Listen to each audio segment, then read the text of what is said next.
Assalamualaikum warahmatullahi wabarakatuh. Pada video kali ini saya akan kembali melanjutkan pembahasan matematika diskrit mengenai topik teori bilangan, terutama teori bilangan bulat. Pertama kita mulai dari keterbagian. Misalkan kita memiliki dua buah bilangan bulat A dan B dengan A tidak sama dengan 0. Kita bisa mengatakan A habis membagi B jika terdapat bilangan bulat C sedemikian sehingga B itu bisa dinyatakan sebagai A dikali C. Ini dinotasikan dengan A garis tegak B yang dibaca A habis membagi B. Contoh, kita bisa mengatakan bahwa 4 habis membagi 12. Hal ini karena ada bilangan 3. Sedemikian sehingga kita bisa mengatakan 12 tadi adalah 4 dikali 3. Tentu saja bilangan bulat lain yang memasangkan bilangan A tadi ya harus menghasilkan si bilangan B-nya. Andaikan tidak ada bilangan bulat lain atau bilangan bulat yang sama juga tidak masalah ya. Andaikan tidak ada bilangan bulat yang mengakibatkan ketika dikalikan 4 menjadi 12, artinya kita tidak bisa mengatakan 4 habis membagi 12. Tentu saja tidak semua bilangan itu saling berpasangan seperti 4 dan 12 yang mana saling habis membagi. Nah, misalkan kita kondisi yang berbeda, kita menemukan dua bilangan yang tadi tidak berpasangan untuk saling habis membagi. Sebagai contoh, misalkan kita punya bilangan bulat M dan N. Nah, M dan N ini bisa saja kondisinya M tidak habis membagi N, begitu pula N juga tidak habis membagi M. Sekalipun kita tidak bisa menyatakannya dalam bentuk B sama dengan A dikali C, kita masih bisa menyatakannya dalam bentuk M sama dengan N dikali Q ditambah R. R di sini adalah sisa dari pembagian. Dan tentu saja berdasarkan teorema Euklidian bahwa terdapat bilangan bulat unik Q dan R, yang artinya Q dan R di sini tunggal asalkan R-nya berada pada rentang lebih dari sama dengan 0 dan kurang dari N. Bilangan tadi tunggal dalam artian Q dan R-nya ini hanya sepasang.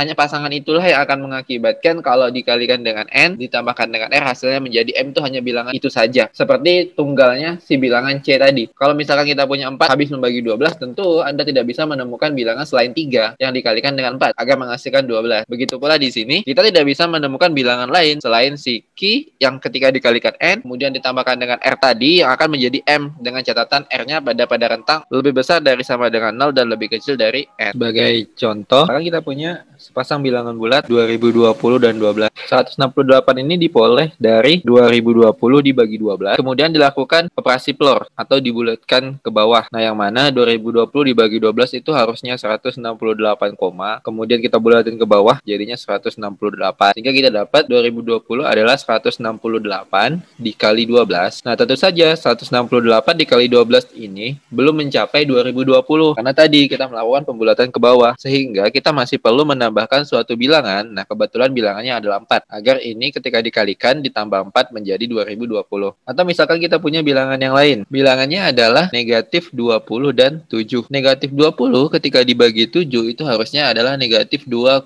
sekian. Nah, negatif 2, sekian itu kalau dibulatin ke bawah itu bukan menjadi negatif 2, tapi pembulatan ke bawah dari negatif 2, sekian itu adalah negatif 3. Sehingga kita bisa mendapat negatif 20 itu adalah negatif 3 dikali dengan 7, yang mana negatif 3 dikali 7 ini masih negatif 21, sehingga harus ditambahkan 1 agar memperoleh hasil negatif 20. Selanjutnya kita berpindah ke pembagi bersama terbesar PBB, atau biasanya ketika di tingkat sekolah lazim disebut juga sebagai EPB, faktor persekutuan terbesar. Misalkan kita mempunyai dua buah bilangan A dan B yang tidak nol, bilangan bulat, kita mendefinisikan pembagi bersama terbesar atau PBB itu kalau versi buku berbahasa Inggris mungkin Anda akan menemukan greatest common divisor atau disingkat GCD dari dua bilangan A dan B itu adalah bilangan bulat terbesar D, sedemikian sehingga D habis membagi A dan D juga habis membagi B. Dengan kata lain kita sedang mencari pembagi untuk A dan B, yang mana suatu bilangan tadi bisa membagi A dan juga bisa membagi B, dan kita memilih bilangan yang sebesar-besarnya. Nah, dalam hal ini kita menyatakan bahwa PBB A, B sama dengan D. Sebagai contoh, misalkan kita mempunyai bilangan 45. Pembagi dari 45 yang positif adalah 1, 3, 5, 9, 15, dan 45. Kemudian pembagi dari 36 adalah bilangan-bilangan ini. Tentu kita bisa melihat bahwa ada pembagi yang bersama-sama membagi 45 dan juga 36, yaitu 1, 3, dan 9. Ketiga bilangan ini membagi 45 dan juga habis membagi 36. Yang disebut sebagai PBB adalah bilangan terbesarnya, yaitu 9. Dengan kata lain, PBB dari 45 dan 36 itu adalah 9. Tentu saja, mencari PBB dari bilangan yang dalam tanda kutip masih di lingkup puluhan, tentu relatif mudah kalau dilakukan dengan cara mencari masing-masing pembaginya. Tapi yang masalahnya adalah bagaimana ketika kita berhadapan dengan bilangan yang mungkin saja bisa ribuan, ratusan ribu, jutaan, atau bahkan ratusan juta. Tentu mencari PBB-nya akan sangat rumit jika kita harus mendata satu persatu semua bilangan yang membagi bilangan yang ingin kita cari PBB-nya. Euclid kebetulan menemukan sebuah algoritma dari teoremanya tadi. Kenapa Euclid mengeluarkan teorema tadi? Karena Euclid ingin membentuk sebuah algoritma untuk mencari PBB yang dikenal dengan algoritma Euclid. Nah, untuk mencari PBB menggunakan algoritma Euclid, pertama kita misalkan dulu. Ketika kita memiliki dua bilangan bulat, tentu kita bisa memilih yang mana yang lebih besar dari bilangan lainnya. Atau kalau misalkan yang bilangannya sama, ya nggak masalah artinya. Nah, tapi kalau kita punya bilangan yang salah satunya lebih besar dari salah satu yang lain, maka kita bisa misalkan bilangan yang lebih besar tadi sebagai R0, kemudian bilangan yang lebih kecil sebagai R1. Kemudian kita bisa melakukan algoritma Euclid itu dengan cara membentuk persamaan seperti yang telah kita lihat pada teorema Euclid tadi. Karena A lebih besar dari B, ya kita bisa mendapatkan bahwa R0 itu sama dengan sesuatu dikali R1. Dalam tanda kutip sekarang sesuatu itu adalah Q1. Kemudian kita menambahkan dengan suatu sisa. Ya kan, sisanya akan menjadi R2. Andaikan R2 ini tidak 0. Algoritma Euclid itu dengan membuat persamaan seperti ketika kita membuat persamaan pada R0 dan R1 tadi. Namun sekarang kita membuat persamaannya menggunakan R1 dan R2. Sehingga menjadi R1 adalah R2 dikali Q2 ditambah R3. Andaikan R3 ini masih belum 0, kita ulangi lagi langkahnya sampai kita mendapatkan suatu bentuk di mana nanti sisanya akan 0. Ketika kita telah mendapatkan sisa 0 di sini, maka kita menyimpulkan bahwa PBB-nya adalah sisa yang sebelumnya. Atau kita mengatakan Rn inilah sebagai PBB-nya. PBB dari A dan B adalah sisa terakhir yang tidak 0 dari runtutan pembagian ini. Sebagai contoh, kayaknya lebih enak kalau misalkan kita mencari PBB dari 80 dan 12.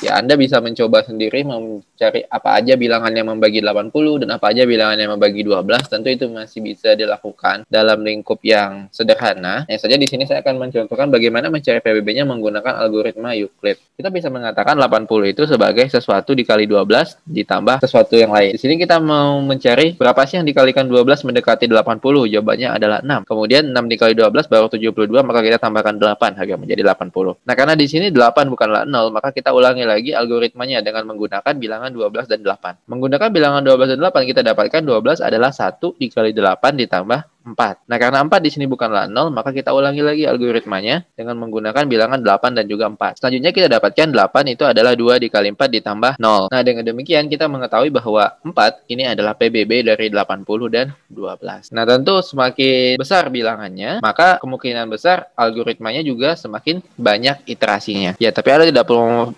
terlalu mempermasalahkannya ya, karena itu hanyalah teknik yang diulang-ulang. Ya kan, pasti bisa dilakukan dengan mudah karena ya kita sebenarnya hanya melakukan satu teknik saja, yaitu mengubah dua bilangan dalam bentuk persamaan yang disajikan pada teorema Euclid. Nah, selanjutnya kita beralih ke kombinasi lanjar. Misalkan kita mempunyai dua bilangan bulat tak 0, yaitu A dan B. MA ditambah NB itu merupakan bentuk kombinasi lanjar dari A dan B. Kombinasi lanjar ini juga biasa disebut sebagai kombinasi linear. Atau kalau di buku berbahasa Inggris biasanya linear combination. Bentuk linearnya yang dimaksudkan adalah bentuk bagaimana membuat dua bilangan tadi, A dan B tadi, sebagai penjumlahan dari hasil kali kedua bilangan terhadap suatu bilangan bulat. Dalam tanda kutip, kalau untuk bilangan bulat yang kita maksud di sini adalah M dan juga N. Ya, M dan N di sini adalah bilangan bulat yang mengalikan A, kemudian N mengalikan B, kemudian baru dijumlahin. Maka itu disebut sebagai kombinasi linear. Tentu saja kombinasi linear tidak hanya terjadi pada dua bilangan saja. Bisa saja kita mendapatkan kombinasi linear dari 10 atau bahkan 20 bilangan atau berapapun bilangan, itu selalu bisa dibuat kombinasi linear. Inti dari kombinasi linear adalah kita mendapatkan pengali untuk setiap bilangan tadi, kemudian dijumlahin. Itu namanya kombinasi linear. Untuk apa kita mengetahui kombinasi linear di sini?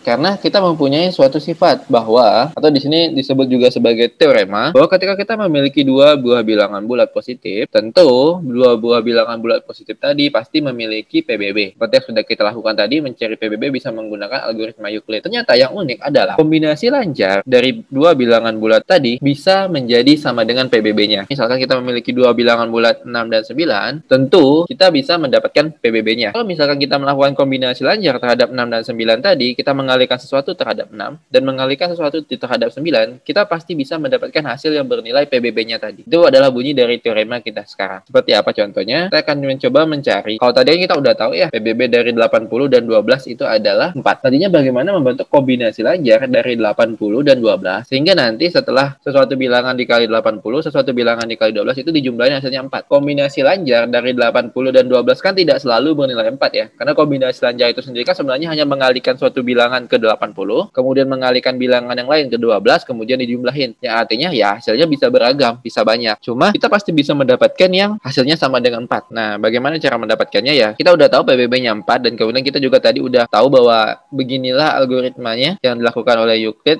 untuk mendapatkan PBB bernilai 4. Selanjutnya, bagaimana membentuk kombinasi lanjarnya? Kita tahu di sini 12 itu adalah 1 dikali 8 ditambah 4. Karena kita ingin mendapatkan hasil bernilai 4 ya, kita bisa mengubah menjadi 4 sama dengan 12 dikurang 1 dikali 8. Tentu saja di sini baru ada 12 dan 1 dan 8 gitu kan ya. Padahal sebenarnya kita ingin membuat kombinasi lanjarnya dari 80 dan 12. Baru ada 12-nya, 80-nya belum muncul. Selanjutnya kita tinggal mengulangi teknik yang sama untuk iterasi sebelumnya. Di sini kita bisa mendapatkan 8 itu adalah 80 dikurang 6 dikali 12. Nah, Anda bisa melihat di sini kita memiliki 4 sama dengan 12 dikurang 1 kali 8 dan di sini kita memiliki 8 itu adalah 80 dikurang 6 dikali 12. Kita bisa mensubstitusikan nilai 8 ke persamaan kita yang sebelumnya. Sehingga kita mendapatkan 4 itu adalah 12 dikurang 1 kali 8 yang mana 8-nya bisa diganti dengan 80 dikurang 6 dikali 12. Sehingga kita dapatkan 12 dikurang 1, di sini 1 dikali. Nah, 8-nya adalah 80 dikurang 6 dikali 12. Sehingga kita bisa menaruh di sini negatif 1 kali 80, saya tulis di depan. Kemudian di sini kita punya 12, kemudian negatif 1 kali negatif 6 itu jadi positif 6. Karena di sini kita punya 1 kali 12 dan 6 kali 12, maka menjadi 7 kali 12. Sehingga kita mendapatkan kombinasi lanjar dari 4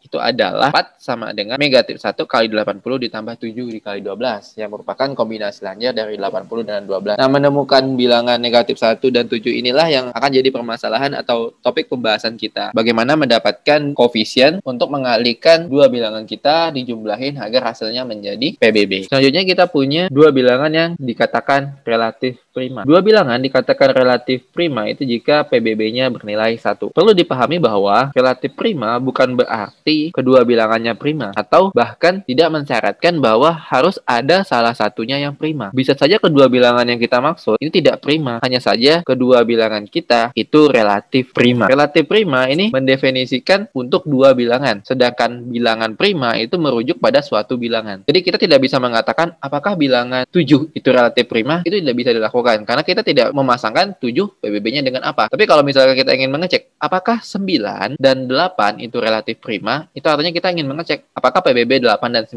ini satu atau tidak. Nah, karena PBB 8 dan 9 ini satu, maka 8 dan 9 itu relatif prima. Ya, contoh lainnya ya kita bisa aja mencoba misalkan 20 dan 3. 20 dan 3, ya 20 bukan bilangan prima, jelas. Hanya saja 20 dan 3 memiliki PBB 1, maka disebut sebagai relatif prima. Dan 3-nya sendiri adalah bilangan prima. Kemudian kita juga bisa mengecek 7 dan 11 ini relatif prima. Dan juga kita bisa mendapatkan 20 dan 5 itu tidak relatif prima. Sekalipun 5 bilangan prima. Ya kita tahu 5 adalah bilangan prima. Hanya saja 20 dan 5 PBB-nya adalah 5. Jadi 20 dan 5 tidak relatif prima. Ternyata seperti yang kita lakukan tadi ya, bahwa ketika kita mempunyai PBB dari dua bilangan, maka kita bisa menyatakan kombinasi lanjar dari dua bilangan tadi sama dengan PBB-nya. Nah, karena kita mendapati dua bilangan relatif prima, artinya nantinya kita bisa membentuk kombinasi lanjar yang bernilai 1. Sebagai contoh, tadi kita udah tahu bahwa 20 dan 3 itu adalah dua bilangan yang relatif prima. Maka kita bisa mendapatkan sebuah kombinasi lanjar dari 20 dan 3 itu adalah 2 dikali 20 ditambah negatif 13 dikali 3 itu sama dengan 1.